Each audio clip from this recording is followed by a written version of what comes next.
Hello, everybody. Hello. Welcome for the second night of amazing concert. You missed a great show last night.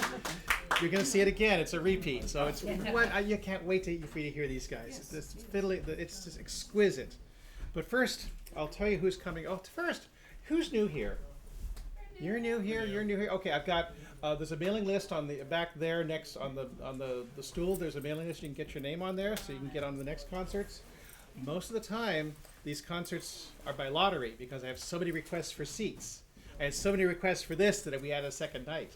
So I had like 80 people wanting to come in here. So, yeah. So I'm on a lot of people's radar now. Which, something I thought of the other day. There was a thread going on in one of my lists I'm on about dance organizers and communities looking to really expand and increase their membership. People are coming to dance. Minneapolis is a story of where their contra dances are so full and so getting bigger, and it's because of all the crap that's happening in Minneapolis. People are hungry for connection. They need music. They need art. They need dance. This is what we need in these times. It's hard times. It's batshit crazy out there. This is where we recover. This is where we survive. This is where we thrive. So we can go back out there. This is why you're all here.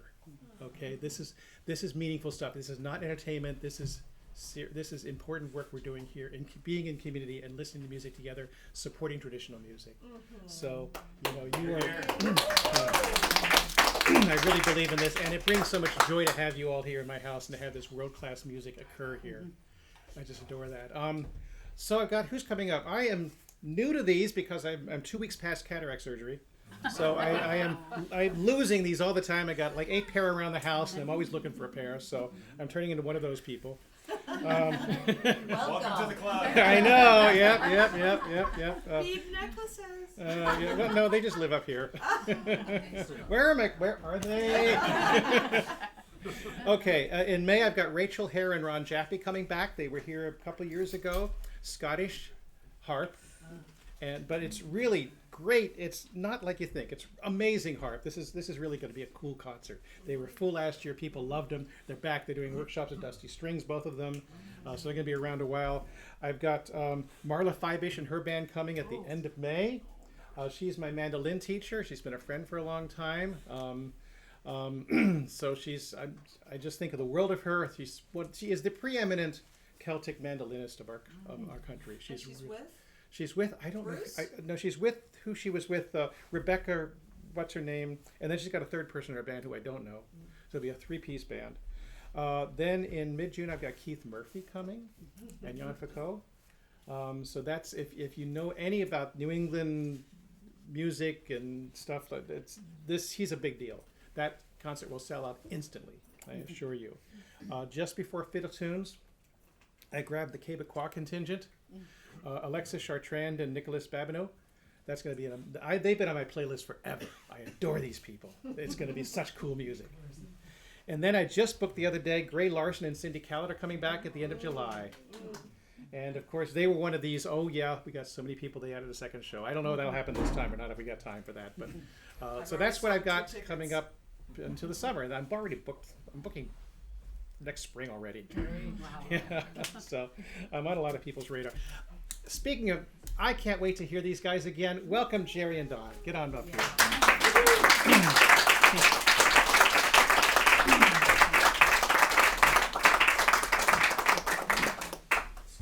Keep clapping, we're not here. I'm not on stage yet. That's a relief.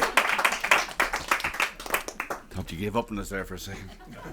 We're on our way, just a long way from the green room. I love your tights, my God, musical nuts. Yeah. Well, Díomh Harja, fáilte roimh chud an ceol chum specialta nocht I Jack Doug agus Robin. Bienvenue. Hola.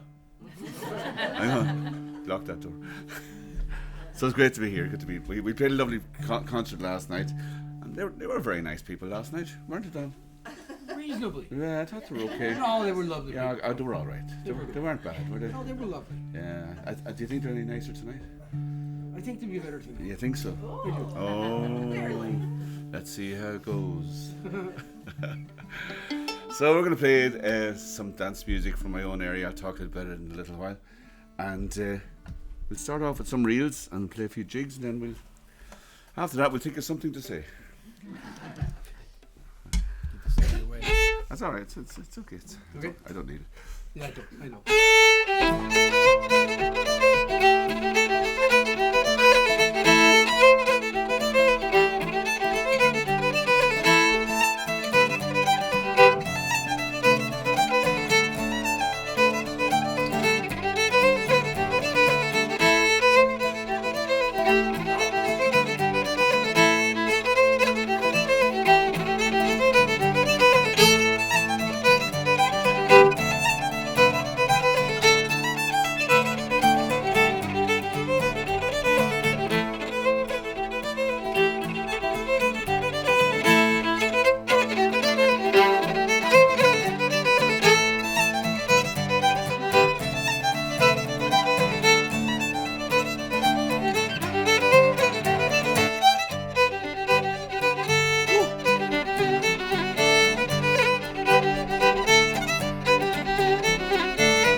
Excitable crowd tonight, huh? Apparently, yeah.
thank you very much, and it's a lovely warm atmosphere tonight, and thank you for making us feel so welcome. I'm from the east coast of Ireland, between Dublin and Belfast, between if you know Ireland at all. We're from the I'm from the smallest county in Ireland. There's 32 counties, and our county is just 30 miles long. And if you drive at high speed, you'll be through it before you even know you've arrived. And it's an area very rich in music. It's not a lot of people come to Ireland and they always head to the west coast, which is brilliant. I go down there myself a lot. But every area has its own area of interest, and we have a particularly strong history of music and song, and I'll talk about all that as we go along. My mother played the fiddle. That's where I learned my fiddle playing. My two brothers and my sister played the fiddle, and my mother had 4 sisters played fiddle, and her father played fiddle, her mother played fiddle. Very, very boring family. Very Boeing family. I know we're in Boeing territory.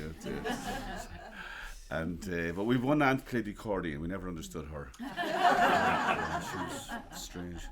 And it's funny, my uncle passed. He was the last. They all passed away. But my uncle, the last of that generation, passed away lately. And he was an accordion player. And my 3 aunts married musicians, but his legacy was to leave me his accordions. Yeah, he had a great sense of humour. So no, he was a good man.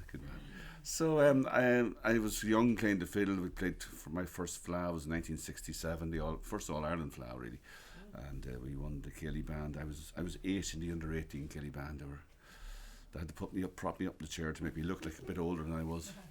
And so I've been sort of playing at a pretty high level all my life. You know, I was lucky. I always played with better musicians than me, older musicians than me, and that's I'll talk about that later on. So when I was still at school, I walked into the local pub at home, and there's a big session on, and the local fiddle player, Peter McCardle, had passed away. I was okay. I wasn't me that did it. I didn't alibi. I was at school that day, but.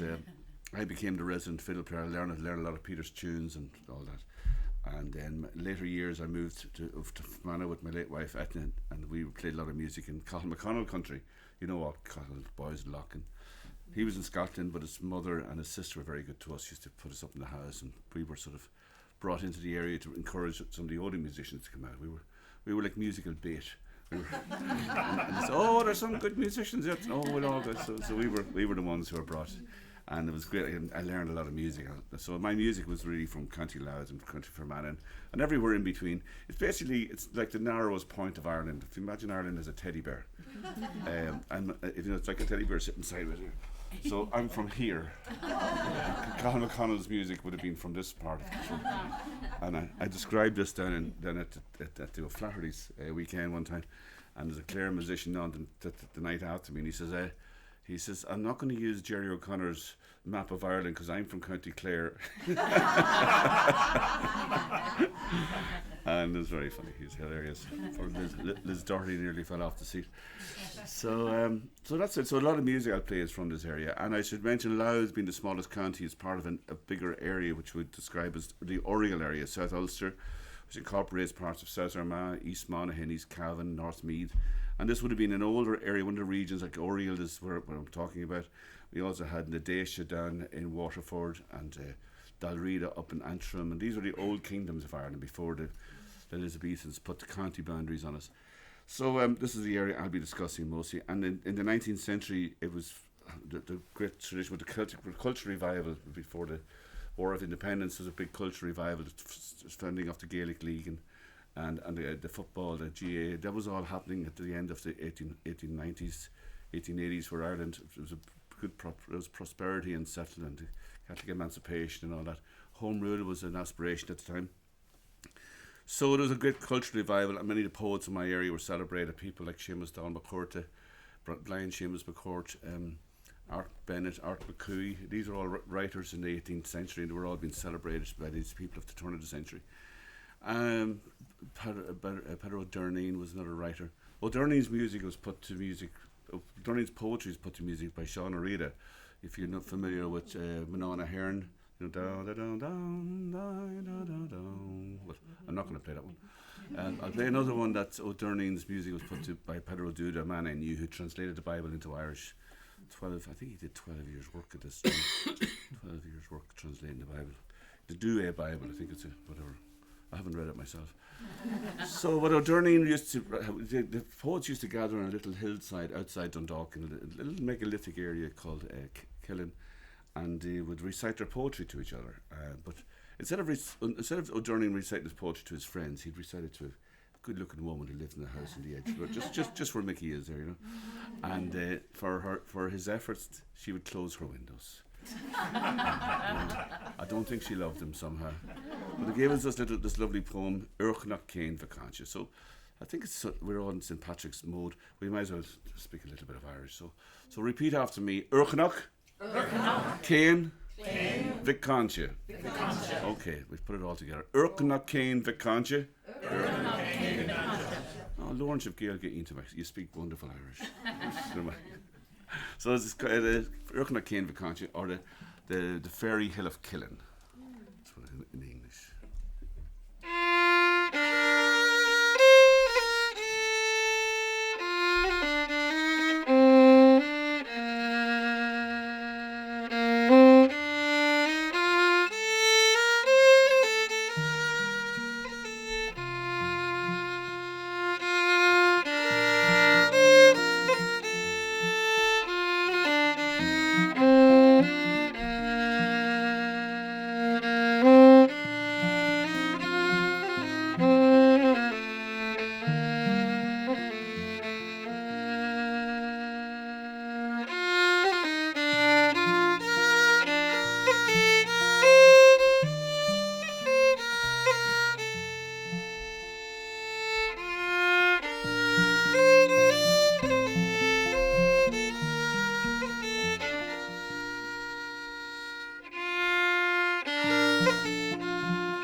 Thank you very much.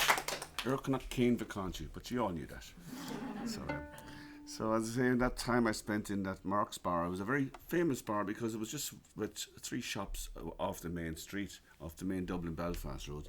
So a lot of musicians would have called in there on their way heading north into Belfast or coming south into Dublin. So it was a great meeting house. It was like a Cayley house in the best sense. And Mark was very generous and very kind. And the town hall was just across the road from the pub.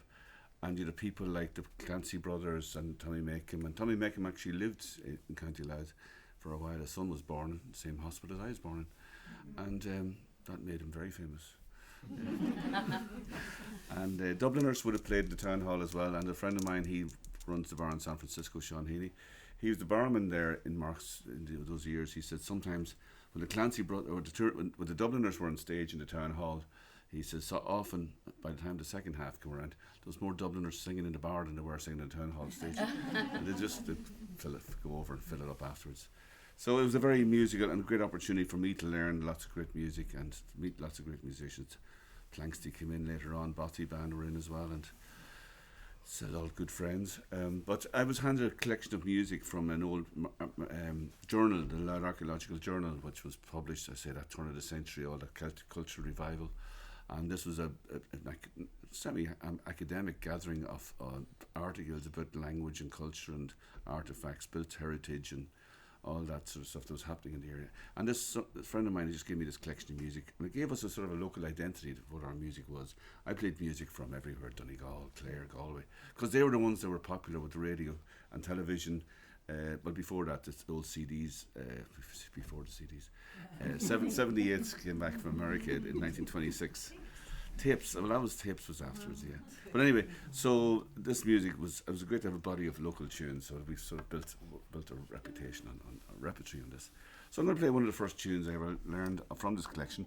And it's interesting because each part in these tunes changes key. And the first tune for all you musicians, guitarists out there, first tune is in the key of F, first part's key of F. And the second part isn't. Okay. It's a tune called Sterling Tom. 1, 2, 3.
played around here, you know.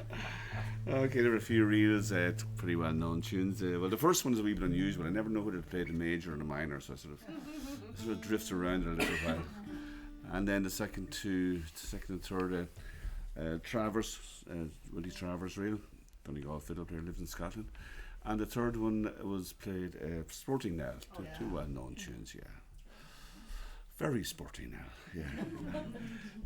I was recording those tunes and I asked my sister, she's a very good fiddle player, I thought I learned, I presume I learned it from my sister Eilish. She lived in Doolin for a number of years, way back at the beginning of anyway, she lived there in the 70s. And I said, what's those two tunes that you used to play, the Travers and Sporty Nell? And I said, where did you get those two tunes? And she says, I got them from you. So no wiser. That's the way music goes. You learn from each other, and we're all working from each other's repertory. Eilish lived in Australia for a number of years as well. They brought her out. It was a very nice little scheme they ran. So I did it right through for 10 or 15 years. They'd bring young, unattached, sort of sociable type musicians out to Australia too. They'd bring them out, fly them out, put them into a house, put them into a band, put them into a teaching program, and encourage them to share the music. You know, it's a nice idea. It's a long way from home. I think Eilish went out. It was sort of a 6 months sort of minimum idea, and anybody we all suggested different musicians that would suit. So it wouldn't be for everybody. But anyway, Eilish went out and she stayed a number of years and ran the festivals and all that. But she'd be teaching and talking about my mother, who taught us all to play fiddle. And Eilish had great respect in Australia, and so a lot of people knew about my mother. And they'd come and visit my mother, you know. And Australians don't come for a day; they come for a week, you know. But they were very nice. Mum was pretty chuffed of all these Australians coming to her door and coming in for a cup of tea and all that, you know. And Eilish would say, "Mum, there's always a ticket for you to fly to Australia, free ticket anytime you want. You know, they want to meet you in Australia." And my mother was thinking, she says, "Why would I go to Australia? I've all of Australia comes to me."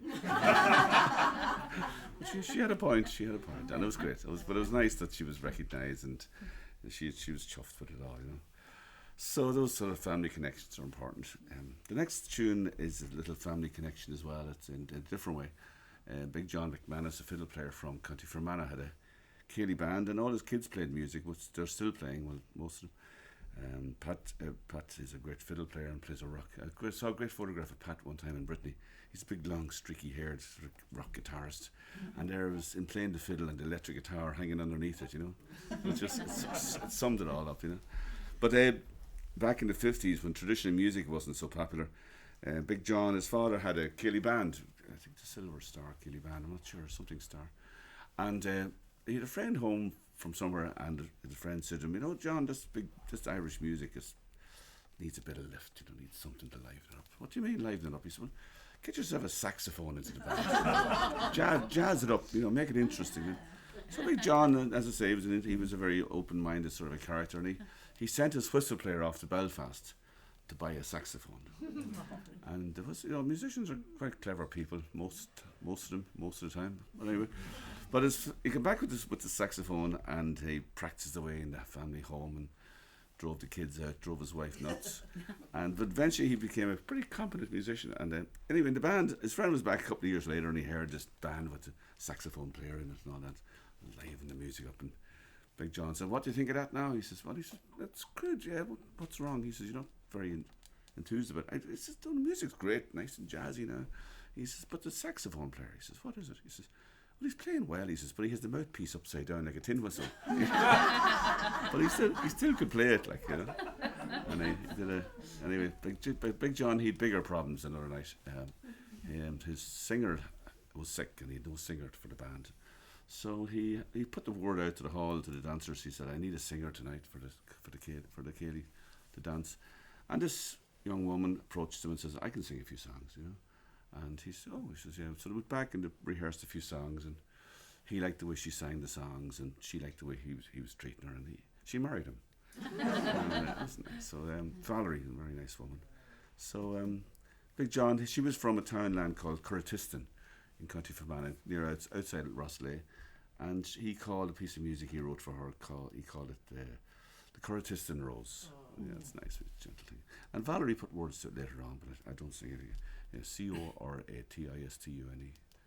So you have it for the records. Yeah. Oh, I've already got 2 copies of it. Ah, have you? Ah, that's sweet. You hear that? 2 copies she has of the album. Thanks. And I'll play the second tune I'll play is a family connection as well. This woman, she wrote this tune. It's a hornpipe, and when I had it learned and I rang her up, and she said, oh, I have to tell you a story about that, Gerry. She says, I wrote this tune. She says, my daughter came home from Scotland with the first grandchild, and she was great excitement in the house and, over in Galway, and the child had a great Christmas, the first grandchild, and then had to go back to Scotland for work. And she was a wee bit sad, the first grandchild gone back, and a wee bit, Christmas and New Year and all that. So her husband, being the Irish kind, understanding, the emotional, intelligent type that they are, he suggested to her, let's go shopping, because that solves a man's problem. That if a woman has one, bring her shopping. We're on. No, she said, no. She said, I think I'll go up to the room and play a few tunes. So she went up to the room and she practiced a few tunes, and then she wrote this little tune. She said, and the first part is very happy, because nice and bouncy, and the second half is a wee bit sad. No, it was a bit calm, but the third part is a wee bit sad, where his family's gone back to Scotland. So she called the tune. Noreen O'Sullivan was the writer. Her brother Frankie Gavin's well known as, another brother Sean is a box player. But Noreen called the tune The Quiet House, and it's so we've got 2 tunes now. We've got the Curtis and Rose and The Quiet House, and I promise the tunes won't last as long as the introduction did. Curtis.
Okay, right, we'll probably give you a little break after these tunes. I think you need a wee break.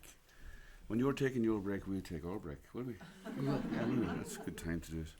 Yeah, we're going to play a set of reels now, and these are reels I teach these tunes quite often because I know a lot of people playing the tunes, and just to get the bowing right is always, for fiddle players, is always a great difficulty, and I try and spend time on how to figure out, how to help others figure things out.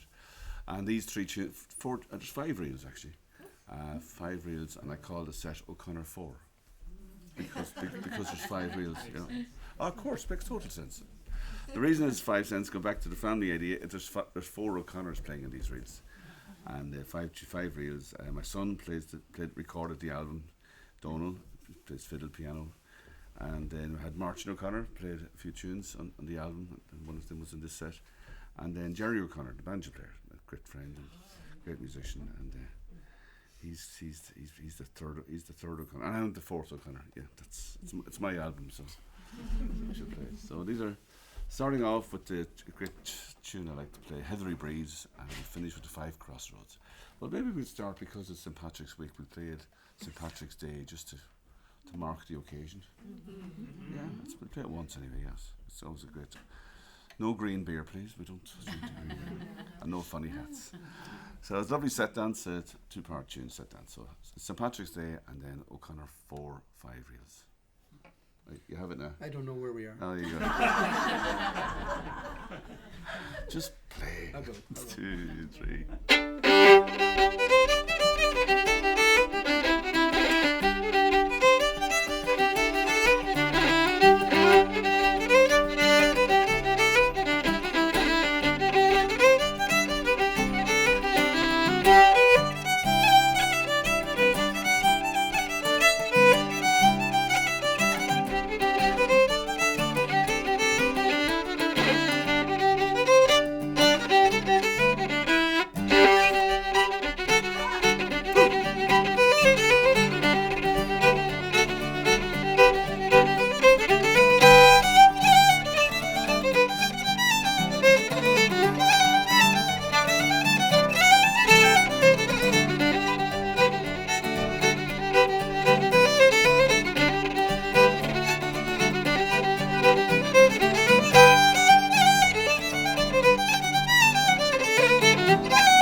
Okay, it's time for some more tunes. Let's get some more tunes here. Okay. Good luck. Can we find our talent? Jared, we need to leave. Yeah, I know. Well, I'll just. That'd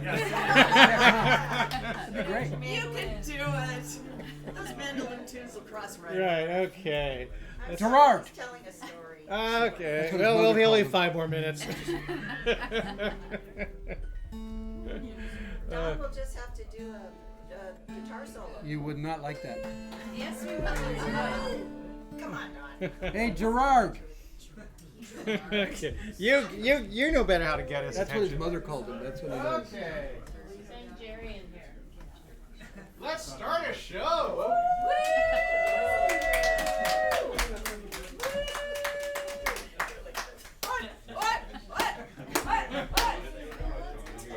We're not ready. Is it what you expected? It's great. How's Don doing over there? He's waiting for the star. Go on, Don. You can do it on your own. I know. I should know your stories by now. They're just back in there, you know. That's it. That's how it works No, around here. I'm not going to work that hard. You don't pay me enough, Gerry. I don't trust you. That's why he's sober. He drank all his wine. Oh my God! What sort of thieves Come on, are come we? on. A den of thieves we have around here. Ah, there. Who are you? I don't know. I never saw you I before. have heard Jerry's stories a lot. And I've gotten to know most of them, but I wouldn't be able to a friend of mine asked if I could work with Jerry's accent, and it's like, no, I wouldn't try. I might be able to tell the story, so I couldn't get the accent. Well, you want to tell them about the story that Oh yeah, there's a famous professor of nuclear physics was going around giving his talk, you know, and he had the same chauffeur. He had a private chauffeur that did all the gigs with him, all his talks, you know. And the chauffeur would always stand at the back of the hall, and he would give his talk about nuclear physics and the whole detail of how it worked, you know. And the two boys got on very well. They'd have a quiet drink at the end of the night, and the chauffeur said to the professor, says, "Tell you what, for the crack, for the bit of fun," he says, "let's change roles." Because you've heard my lecture. This is what Don's referring to. He gets it all. He says, "You go up. You put on the gown, and I'll put on the hat, and you go up and give the lecture." And sure, you've heard it so many times. No bother. That's easy. So your man, the chauffeur goes up and he gives the talk, you know, and they're all very impressed with it all. And the professor with the hat on the back of the room sitting there listening to the whole thing. Yeah, he just did well. And then this guy asked this question, and it was a wee bit technical, and the chauffeur just hesitated for a second. He says, "That's such an elementary question. I'll ask my chauffeur in the back of the room to answer." So I tried that tonight, but Don wasn't having it. No, he wasn't just going to play the fiddle. You know. not gonna Okay, play a few reels. Yeah, okay. Everybody back? Nobody left? You're back. Nice to see you're back again. 3, 4.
Thanks very much.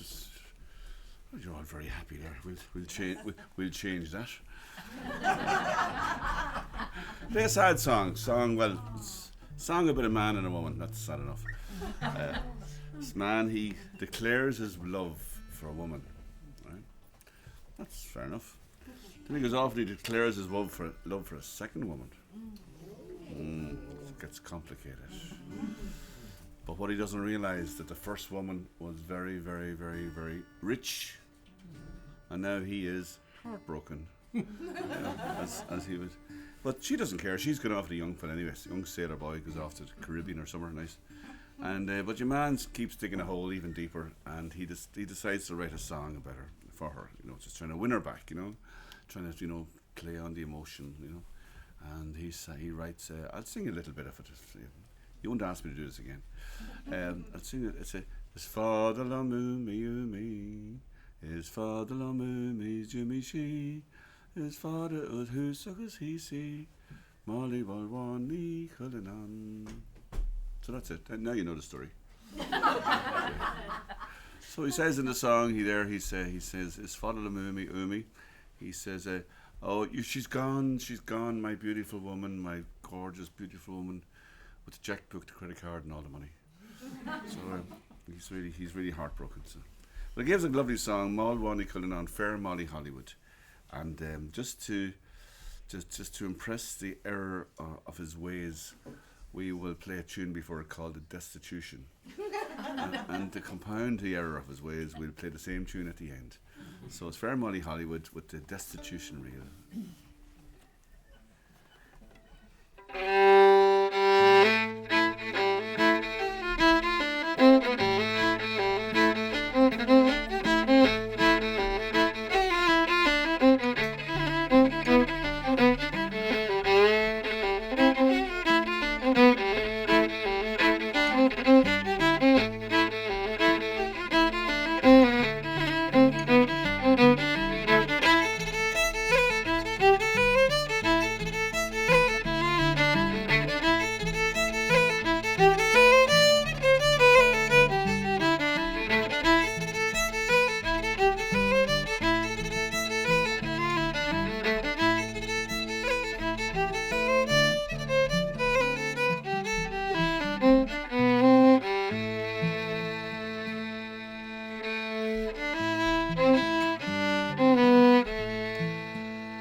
Thank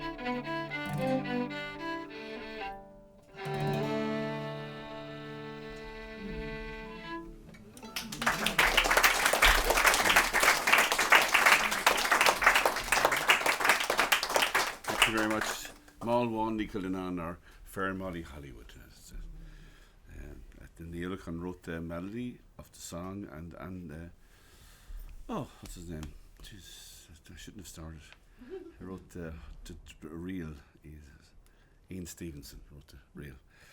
So, as I mentioned earlier on, I was lucky. I was playing the fiddle very young and mixing with a lot of the older musicians who were. Many of them were never recorded, and many of the styles and the repertories weren't recorded, and just the way of playing and the whole atmosphere was different. And but I was lucky enough to play with a fiddle player who played with Michael Coleman before Coleman came to America. I played with a man called John J. Gardner, and John J. was in his late 70s when I was in my teens, and Coleman, they did play together before he went.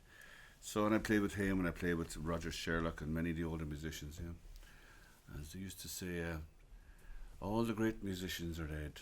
Michael Coleman's gone, James Morrison's gone, and I'm not feeling too well myself. Well, anyway, these are tunes that I would have learned from musicians who never recorded professionally. A man called John Loughran played the first tune, and it's a little single jigs or quadrilles, whatever, slides, tomato.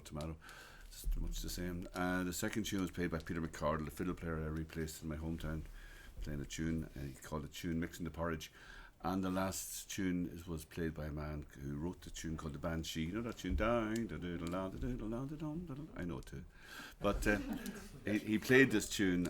It's called Bees in the Honey Tree. These are little single jigs. But the second tune title reminds me of a story. Roger Sherlock was a great flute player. He was very well known and at home, played with Sean Maguire and all the great musicians. And he's very well known he's known as a Sligo flute player. But he actually told me he wasn't from Sligo. He was from one field in Mayo. But he used to cross that field at night and listen to the Sligo flute player. And that's where he learned a lot of his flute playing, his ideas. And sitting outside the window, this old guy was playing away all night. And Rogers was always so impressed with his playing. But just before Roger had to emigrate at the age of 16, he had to go to London, like most of the musicians and people, all his neighbours, working on the building sites after the war. But the old flute player passed away, and Roger felt a wee bit pulled. He said, I didn't know whether to ask the widow about the flute or just leave it. I know she might be a bit very, very sensitive about the whole situation. So he went to London and he worked, and he said when he came back a couple of years later, he said he approached the widow then, and he had the money for the flute and all, and he said to her, Ma'am, he says, your husband was a great musician. We always loved to sit outside the window at night, we were only kids, listen to your husband playing the flute. Great style, great rhythm in his music, great drive, and such an amazing musician. His widow didn't have the same impression about her husband. She says, that fella never worked a day in his life. And Roger said, I said, we better put back. He said, didn't know what to say. We're taken aback by the situation. So he said, well, maybe, he said, the flute, maybe if nobody's playing the flute or it's not a family heirloom or something, maybe, maybe some of the kids want to play it. But if not, she says, I'll offer to pay decent money for the flute. She says, the flute? She says, you can have the flute. She says, I've been stirring porridge with it for the last 2 years. And Roger did collect flutes, and I knew that because I saw him, met him in London, and he says, that was one of the best flutes I ever had. So anyway, there you go. So these tunes I called Mixing the Porridge. 2, 3, 4.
143 at the end there. 140. And this here only went to 142.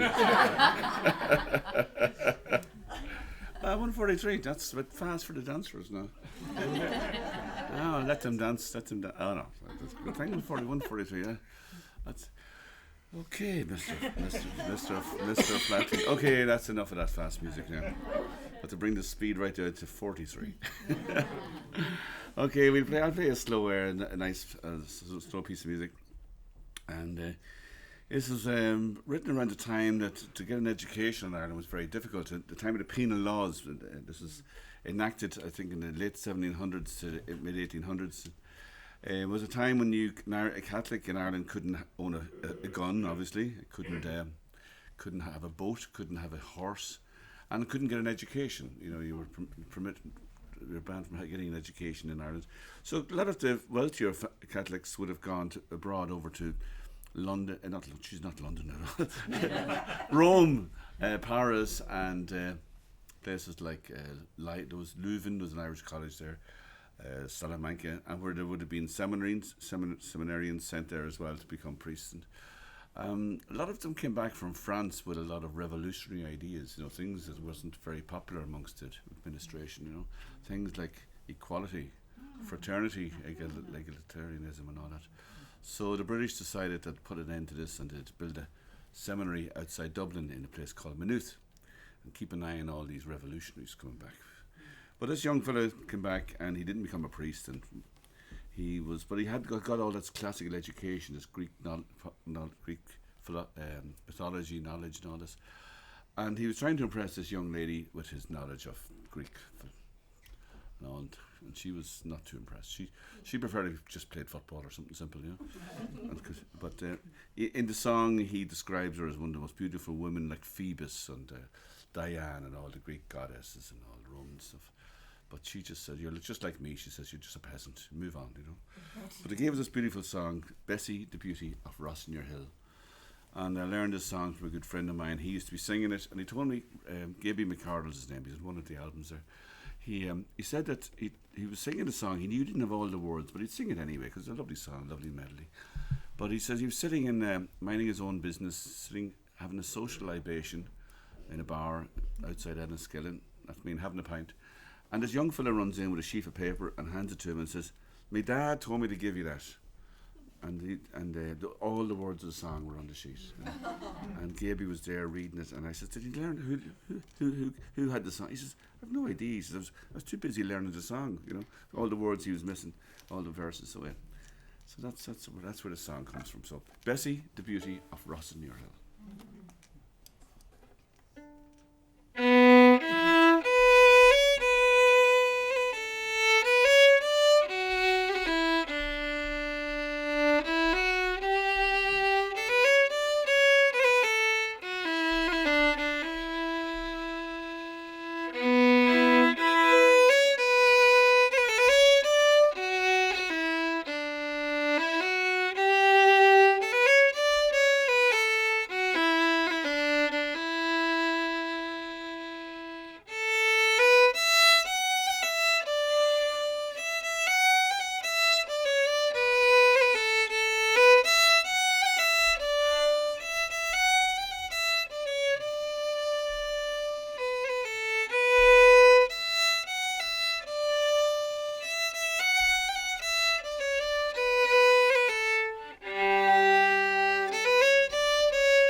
Thank you.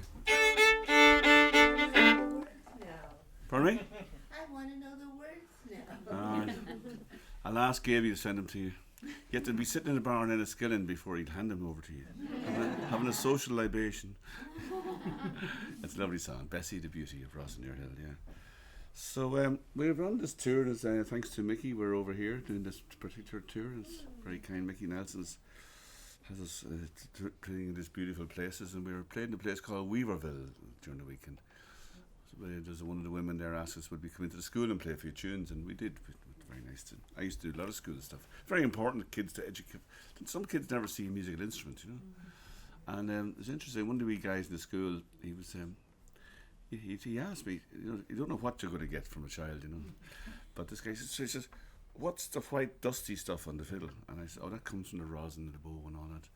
And that's a very good question, because we were over on the East Coast the previous week, and there was a sound guy, and don't know how long he was in this game, but he said to me after the gig, he says, why do you paint the front of the fiddle white? And I said to him, I was being a wee bit smart, I thought. I says, oh, it's so I can find it in the dark. and he seemed to be quite happy with the answers. So I wasn't going to sort of say any more, but I thought the wee fella in Weaverville had the edge in him there and that one. Yeah, and we played these tunes, and they seemed to go down very well. These are tunes, little highlands, and there's a little squeak in the middle of it where, I'll tell you more. And I'd say to the kids, put your finger up when you hear the squeak, just trying to get them just keep them engaged, you know. And these are little highlands, and the first tune it's from the Scottish side of the music. Like Scotland and Ireland, we only cross the Sea of Moyle, or the Traston and Whale is what it's in Irish. It's easy to get to Scotland in the old days than to get to the south of Ireland, because it's just a boat ride. So the songs and music was always very close. And this little highland is called Be Own, which is Owen's boat. And the second tune I play is it's got two titles. It's Scottish music and Irish music. We play much the same, not all the same, but there's a big overlap. And also, but the Scottish titles are a little bit more formal than the Irish titles. We play Saddle the Pony, and they have things like the Laird of Drumblair and all this. Not all, but anyway, a friend of mine said that's because the patronage of the music was from the landlords and that. But the tune we're going to play, and in Scotland it's known as the Duke of Gordon's Birthday, and in Ireland it's known, the same tune played, it's known as Casey's Pig. And it's just the way it is. We don't have the same respect, but the pig's a wonderful animal, you know, and people can you can eat the pig, you know, not everybody, but you can eat it. You can have the sausages and the rashers and the bacon and the pork and all that, and they can eat the feet, the crubines, and I have had crubines, and you can eat the eye and the ears, but you know, you can, so much of the pig you can eat or you can use, but the one part of the pig that people can't use is the pig's squeak. And the musicians use this little squeak. In French it's called the cri. I don't know if it's me or that's the way it is. So you'll hear this little squeak in this tune, and then we play a little tune afterwards from that collection of music that I published there a few years ago. Yeah, people were asking about the collection of music. That's the last copy I have, but I have copies down in LA, and I can post them up if you're interested. I just instead of posting them from Ireland, I can post them up from LA. Post up from the stars in LA. So these are little highlands, Be On, Casey's Pig, and Rosemary. So listen for the squeak.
Thank you.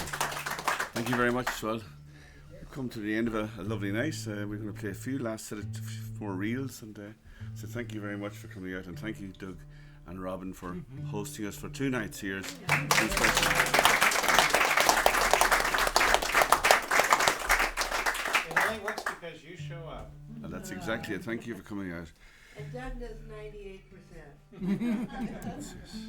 Well done, Doug. And yeah, as I say, thanks for putting up with us as well as putting up.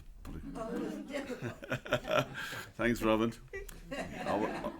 Always tell the truth. It's been a wonderful cook as well, Robin. Robin, you have a great husband. I know. Food was wonderful. It's documentary evidence now. Yeah, that's for the court case. So we'll finish with some tunes. We actually played in MacLeod on the way. We've sort of worked our way up from the south of the west coast up to the north, but as I following the good weather, nearly. And we stopped in MacLeod, and we played at MacLeod, and I said, it's great to be here in Mackay, and they never forgave me. So we played a tune that night called Miss MacLeod's for them. And a tune that's common to Irish music and Scottish music, great reel. And then we'll finish off with the last of the tunes, and these are for Don, for Doug, and then for Doug and Robin there with a little tune called The Maid Behind the Bar. I know we'll call them Them for the moment. And then we'll finish with a reel called The Music in the Glen. And so thanks again for coming out, and thank you for supporting live music. And Don has mentioned these concerts coming up. It's great to turn your house into a venue, and it's like a real music house. It's like a Cayley house we'd have at home. So thank you. Thank you very much. Round of applause.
was closed over. I forgot my wine over here. It's the only reason I came back.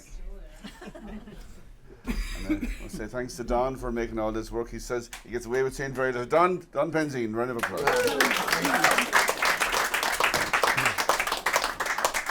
I will go ahead and mention something that I think is important to say, and that's, again, some of it's already been said.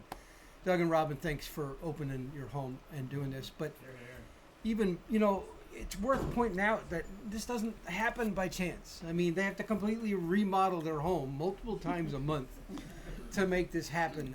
But the other thing that's important is they're consistent and they're here and they're doing it for the community. I'm guessing a lot of you probably didn't really know what you were going to get tonight, but you came in part because you knew that Doug and Robin do quality music and that you're not going to be disappointed. That takes a lot of effort and an awful lot to make these things happen. It's doing it and doing it consistently, but opening up your home is really something that's important. There's not enough places that support live music, and this is just a lovely thing to be doing. So thanks so much. But I also want to say thanks to all of you, because they can offer all the great music in the world, but if nobody comes, it doesn't happen. So thanks for being out here to support music. We love being here 2 nights in a row with a house full of wonderful people. So thanks to all of you for supporting the music. Yeah. How many concerts now, Doug? How many of you concerts? I saw that list you had there today. It's a huge list. How many concerts have you promoted lately? Pardon? How many concerts have you promoted? You're number 89. 89. Wow. That's a lot of work.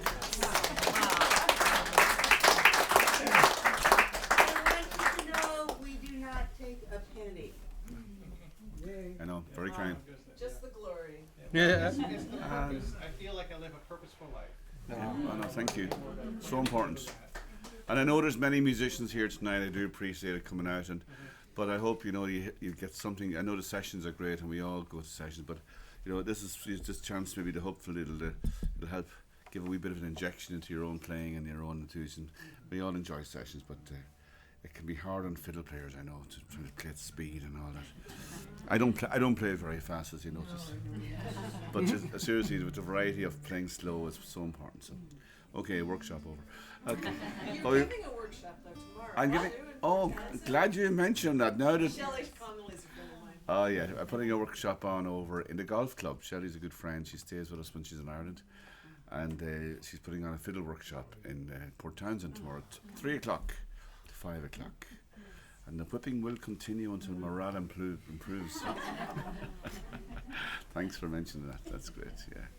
So that's great. We'll finish off with a medley of music we've been playing tonight. A slow piece and a little air. A march. It was described as a march for men and boys with big sticks, and the dance got faster and faster, and they eventually knocked each other out. But it's forgotten about for a long time. They call it a mummers' march. Probably it came in from Middle Europe and came in through England into Ireland in the middle 1400s. And you okay there? Are you away? We gotta catch a ferry. Gosh, Okay, mine's. F-A-I-R-Y. Oh, well, this little ferry tune. Safe travels. Safe travels. We'll see you in Vashin sometime again. A lovely time. A lovely script. Okay, so this is and then we played a little Highland after it. This tune was written. It's in the Scottish collections.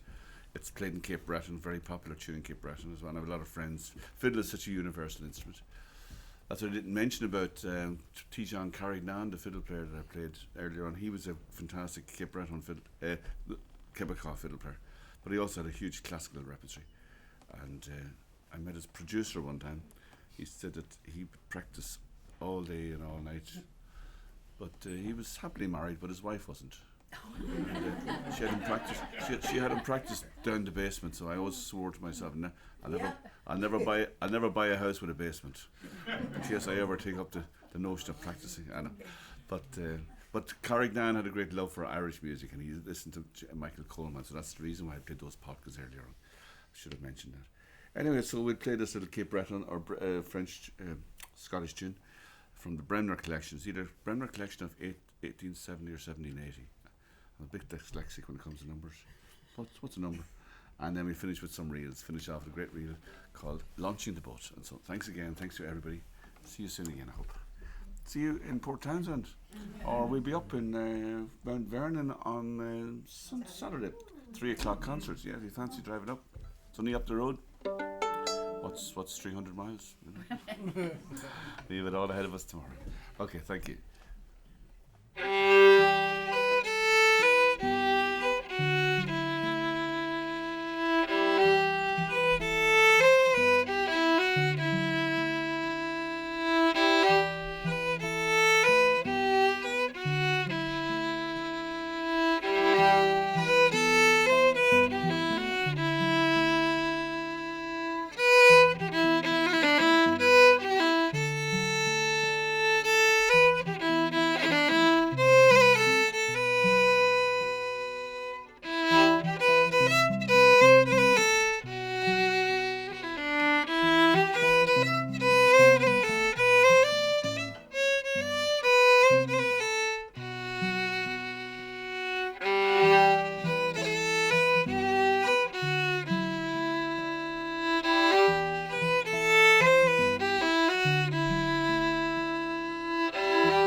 Well done.